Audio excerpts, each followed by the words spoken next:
የሱ ወንድም እንዳልሆነና የራሷ ልጅ እንደሆነ አድርጋ ነው ለአምናን የነገረችው። አምናን የራሱ ወንድም እንደሆነ ምንም ነገር የሚያውቀው ነገር የለም። በጣም ነው የሚያሳዝነው። ግን ወንድምየው እሱ እንደጠበቀው አይደለም። በጣም አምናንን ለመበቀል ነው የመጣው እዛ ቤት ውስጥ ማለት ነው። ለምንድን ነው የሚበቀለው ከተባለ እንግዲህ የእናቱን ሀብትና ንብረት አቶ አምናን እየተቆጣጠረ ስላለ ልጁ ደግሞ በጣም በሚያሳዝን ነገር በስቃይ ውስጥ ስላደገ አምናንን መበቀል ይፈልገዋል ማለት ነው። እንግዲህ ወይዘሮ ሞርዜላ ምንድን ያለችው ልጅ ያምን ይቅር እንድትለኝ እፈልጋለሁ በማለት ይቅርታ ስትጠይቀው ነበረ ማለት ነው።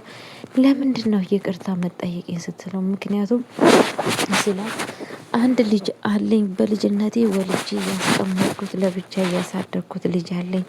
ስለዛን እሱን ላስታውቅክ እፈልጋለሁ። አሁን ወደ ቤት ውስጥ ይመጣል። ወደ ቤት ውስጥ ስለሚመጣ አብራችሁ ተዋወቁ በማለት እንግዲህ ለአምናን ትነግረዋለች ማለት ነው። አምናን እንዴት ማለት እኔ የማላቀው ልጅ ይላታል ማለት ነው። አዎ አንተ የማታቀው ልጅ አለ እዚህ ቤት ውስጥ ስለዛን ይመጣል። ሲመጣ ትታወቃላችሁ፣ ግን ይቅርታ እስካሁን ድረስ ስላላስታወቅኩ በማለት እየጠየቀችው ነበረ ማለት ነው። እንግዲህ አምናን ለምንድነው ሳትነግሪኝ የቀረሽው? ያ ሁላ መስዋዕት እኔ ስከፍል እንደዛ ሲከፋኝ እንደዛ ያ ሁላ ነገር ሲሆን እንዴት ዝም ትይኛለሽ? በማለት እንግዲህ በጣም እያለቀሰና በጣም እያዘነ ነበረ ማለት ነው እሷን ሲጠይቃት የነበረ። አሁን ግን አልመሸም፣ አሁንም እሱን ሄደክ መታወቅ ትችላለህ በማለት እንግዲህ እየነገረችው ትገኛለች ማለት ነው። ከዛም በኋላ አምናን ከዛን አምጩ እንደውም በጣም ሁለተኛ ቤተሰብ አገኘን ማለት ነው። በጣም ነው የሚያስደስተው እስከማየውና እስከማውቀው ድረስ በጣም አጣድፎኛል በማለት እንግዲህ በናፍቆት ነበረ አምናን ሲጠብቀው የነበረው ማለት ነው። ልክ ልጁ ሊመጣ ስል እንግዲህ ወይዘሮ እንትን ሞርዜላ ጋር ነበር የደወለው ማለት ነው። ከዛን ቶሎ ብላ ነበረ ወይዘሮ ሞርዜላ ቀጥታ ወደ እንትን ሄደችው ማለት ነው። መምጣቱ ስታውቅ ወደ በር ጋር ነበር ሄደችው። ወደ በሩ ጋር ሄደችው ለምንድን ነው እንግዲህ የሄደችበትን ምክንያቱም ለልጁ መናገር ያለባትን ልትናገር ነበረ። እሱን ደግሞ የምትናገረው ምንድን ነው እንትን ነው ማለት ነው። ይሄ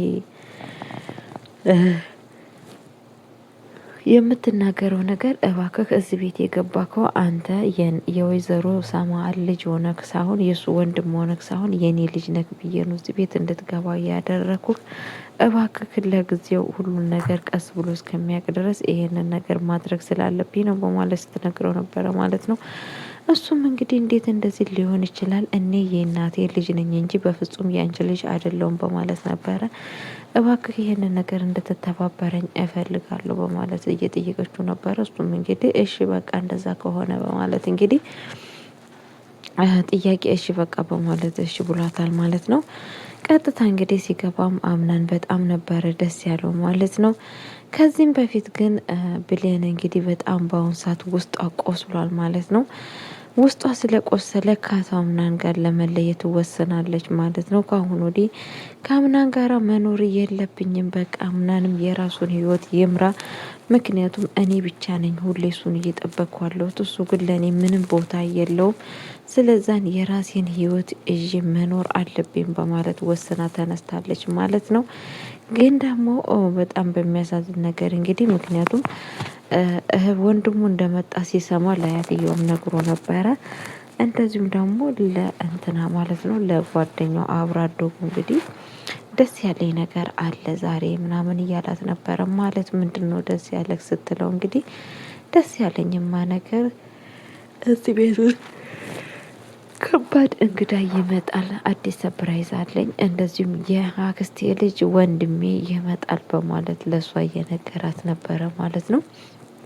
ማለት ስትለው እኔ ወደ ውስጥ ያለውን ነገር እነግርሻለሁ በማለት እንግዲህ ክላስ ውስጥ ነበረ ወስዶ እየነገራት ማለት ነው። ከዚህም በፊት ግን እቺ የአምናን አብሮ አደግ እንግዲህ ለብሌን ስትሄድ ወዴት ነው የምትሄጁ ስትላት እኔ የሚሄድበትን ነገር የግድ ላንቺ ማሳወቅ የለብኝም በማለት እየነገረቻት ነበረ ማለት ነው።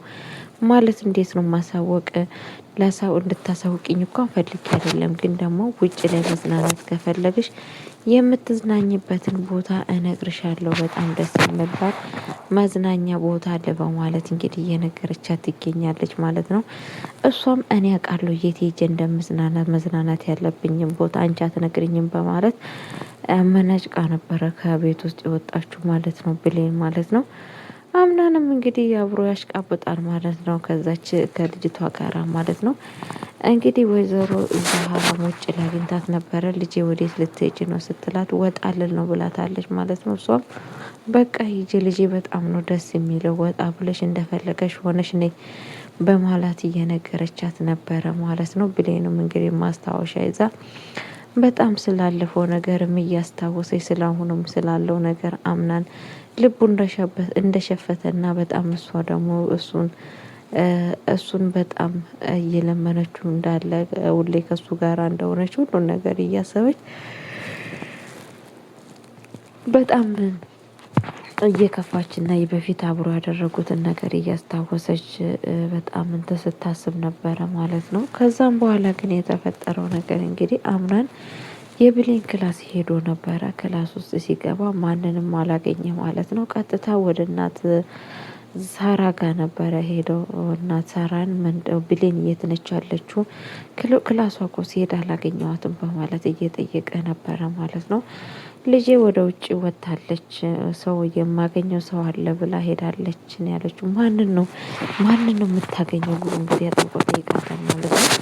አይ የድሮ እንግዲህ የምታውቃቸውን ሰዎች ለማግኘት ሄዳ ነው መሰለኝ። በምን አቦሽ ይሄን ስላት፣ አይ አለባበሷ ምናምን እንደ ወትሮ አይደለም፣ በጣም ቆንጆ አለባበስ ነው ከቤት ውስጥ ለብሳ የሄደችው። ስለዛም በእርግጠኝነት ልታገኝ የፈለገችው ሰው አለ በማለት እንግዲህ እየተናገረች ነበረ ማለት ነው። እንግዲህ እንደዛ ስትል እንትና እናት ሳራ አምናን እንደ ለማስቀናት ነበረ እሷን ፍላጎቷ ማለት ነው። በእርግጥ ተሳክቶላታል። ብዙም በሆኑ በጥቂቱ አምናን ወዴት የሆነ ሄደችው እያለ በሀሳብ ላይ ነበረ የሚገኝ ማለት ነው። እንግዲህ ብሌን ጨርሳ ካመጣች ወዲህ ወደ ውስጥ ስትገባ ልጁ መጥቶ ቤት ውስጥ ነው ያገኘችው ማለት ነው። ልክ እሷ ወደ አዳራሽ ልትወጣ ስትል እሱ አዳራሽ አጠገብ ነበር ያገኛት ማለት ነው። አሁን ቅድም ሌላ ንግስት ተዋውቄ ነበር፣ አሁን ደግሞ ቆንጅዬ ንግስትን አየኋት በማለት እንዴት ነክ ፍጥጥ ብሎ ነበር አያት ማለት ነው። አስተያየቱ በጣም ብሌንን እንደወደድና እንዳፈቀረ ነው ማለት ነው እዚህ የሚያሳየው ማለት ነው። እንግዲህ ብሌን ይሻል በጣም በሚያሳዝን ነገር ፍጥጥ ብሎ ሳያት ነበረ ማለት ነው። ከዛን እንግዲህ ጓደኛው ያቷ ምናን ወንድምየው ሰላም ነሽ እንዴ እያለ ሰላምታ እያቀረባላት ነበረ። እሷም በጣም ደህና ነኝ ምናምን በማለት ቀጥታ ወደ ላይ ስትወጣ ነበረ። ስትወጣ የአቶ አምናን አያት አግኝታት እንግዲህ ወዴት የት ሄደሽ ነበር የመጣሽው? እንግዳ ቤት ውስጥ ነው፣ ግን ሁላችሁንም ቤት ውስጥ አላገኘናችሁም በማለት ስትናገር ነበረ። ይቅርታ አያቴ፣ ውጪ የሆነ ማስተካከለው ነገር ስላለብኝ ነው የሄድኩት፣ ስለዛን ይቅር በይኝ በማለት እንግዲህ እየነገረቻት ነበረ። ነይ በቃ አሁን መጥቻለሁ፣ በቃ ፈለጋችሁትን ነገር እሰራለሁ በማለት ብሌን ስትናገር ነበረ ማለት ነው። አሁንም ምንም ያለ ሁሉ ነገር ተሰርቶ አልቋል። አሁን ነይና ወደታይ ውረጅና ምግብ እንድትበይ እንፈልጋለን። ምክንያቱም አሁን አንቺ እኮ ከማምሽም ሄዳንሽው አሁን ነው፣ ስለዛም መብላትና መጠጣት አለብሽ በማለት እንግዲህ ወደታይ ይዛ ትወርዳለች። ብሌንም ቀጥተኛ ወደታይ ስትወርድ እንግዲህ ምግብ ላይ ነበር የደረሱት። እንግዲህ ቁጭ ብሎ ማናት እቺ አዲሱ አምናን ወንድም እንግዲህ ከሁሉም ማስታወቃችሁን ከዚች ልጅ ጋር ብቻ ሳታስታውቁኝ ቀራችሁ በማለት ሲናገር ነበረ ማለት ነው። አምናን ብሎ ሊጀምር ነበረ። በፍጹም እኔ ማንም ሰው እንዲያስታውቀኝ አልፈልግም፣ እኔ ብሌን እባላለሁ በማለት እንግዲህ ራሷ ትታወቃለች ማለት ነው። እሱም ስሙን ነግሯት እንግዲህ በታወቃሉ ማለት ነው። እንግዲህ ብሌን አያትየዋ ምንድን ያለው የአምናን ወንድም በእርግጠኝነት የአምናን እንግዲህ ባል እሷን ትመስለኛለች በማለት እንግዲህ የልጅነት